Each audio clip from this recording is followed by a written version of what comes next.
একাধিকবার পরপুরুষের সঙ্গে অবৈধ সম্পর্কের অভিযোগ উঠে এসেছিল এই মহিলার বিরুদ্ধে এবং শুধু অবৈধ সম্পর্কই নয়, কার্যত বিভিন্ন সময় প্রতারণার অভিযোগও উঠেছে। কে এই মহিলা? বিউটি মাতব্বর।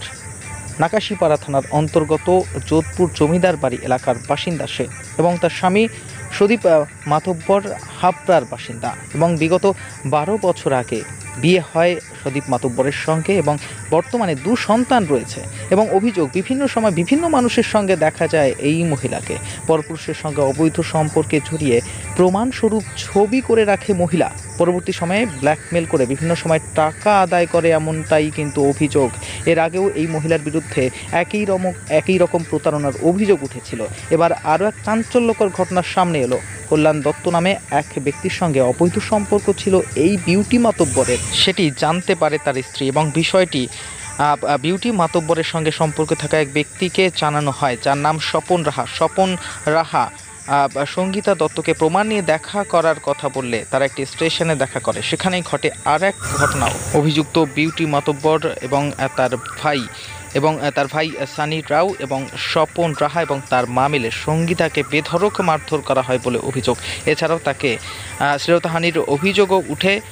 অবশেষে সঙ্গীতা শিয়ালদা জিআরপির দ্বারস্থ হলে সঙ্গে সঙ্গে তারা সুনির্দিষ্ট ধারায় মামলা রুজু করেছেন বলে জানা গেছে।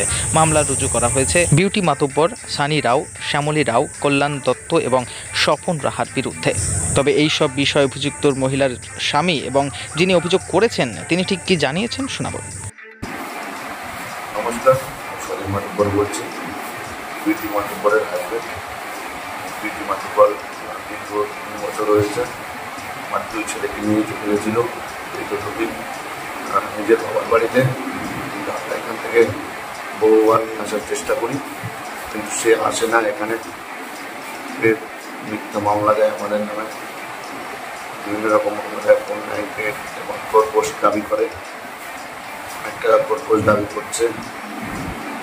এর মতো অবস্থায় বিউটি মাতব্বরের সম্বন্ধে যেটা আমরা জানতে পারি, সেটা বিউটি মাতব্বর একাধিক পরপুরুষের সঙ্গে সম্পর্ক আছে, জড়িত আছে, যেটা লোক মারফত জানতে পারি। কিছু তার প্রমাণপত্র আমরা পেয়েছি।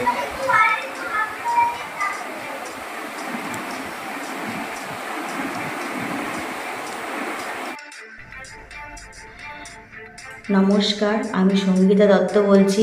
আমার স্বামী কল্যাণ দত্ত। আমার স্বামী একটা অবৈধ সম্পর্কে জড়িয়ে পড়ে, তার নাম হলো বিউটি মাতব্বর। বিউটি মাতব্বর একাধিক ছেলের সাথে সম্পর্ক, সেটা আমি জানতে পেরে যাই, কিন্তু আমার স্বামীকে আমি বারবার বারণ করি যে ওর সাথে তুমি সম্পর্ক থেকো না, তাও সে সম্পর্কে থাকে আর ও সবসময় ফোন করতে থাকে। সেটা আমার বাড়ির লোকও বলেছে, আমার ছেলেও দেখেছে যে ও সবসময় কল্যাণকে ফোন করে, মানে বিউটি মাতব্বর সবসময় কল্যাণকে ফোন করে। আমি বারণ করা সত্ত্বেও ফোন করাটা বন্ধ হয়নি।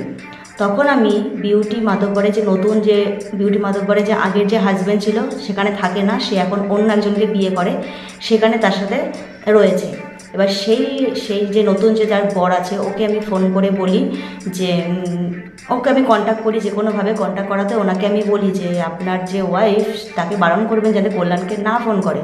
তখন তিনি আমাকে বলে ঠিক আছে আমি বলে দেবো। আমাকে বলছে আপনি আসুন, আমি বলছি আমার কাছে অনেক প্রমাণ আছে, আপনি দেখুন। তখন উনি আমাকে বলে ঠিক আছে আপনি আমার সঙ্গে দেখা করুন। তখন উনি আমার সঙ্গে দেখা করতে গিয়ে উনি নতুন প্ল্যান করে আমাকে শিয়ালদা স্টেশনে নিয়ে গিয়ে, সেখানে গিয়ে উনি বিউটি মাতব্বর আর বিউটির যে ভাই সানি রাও তাকে দিয়ে আমার গায়ে হাত তোলে। বিউটি আমাকে যে অত্যাচার করে সেগুলো আমি সিসিটিভি ফুটেজে আমি সেটা বের করেছি। আর এই যে তার রিপোর্ট, ওর নামে যে কেস হয়েছে, ও আমার গায়ে যে হাত তুলেছে তার এই একটা কেসের যে কাগজ। আর ও আমার গায়ে হাত তুলে আমার এই সানগ্লাসটা ছিল, সিসিটিভিতেও সেটা দেখা যাচ্ছে, এই সানগ্লাসটাও আমার ভেঙে দেয়।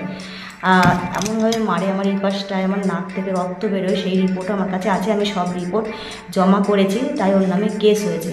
এর একটা বিচার আমি চাই যে এরকম ও একাধিক ছেলের জীবন যে নষ্ট করছে, ওদের পাড়াতেও আমি শুনেছি বেতুয়া ডৌরিতে 3-4টে ছেলের সংসার নষ্ট করেছে। ও একাধিক ছেলের জীবন যে নষ্ট করছে, তার জন্য আমি একটা আপনাদের কাছে বিচার চাই, যেন ওর একটা বিচার হয়। এরকম ছেলেদের সংসারগুলো নষ্ট করতেও পারে না, আপনারা দয়া করে একটা বিচার করবেন।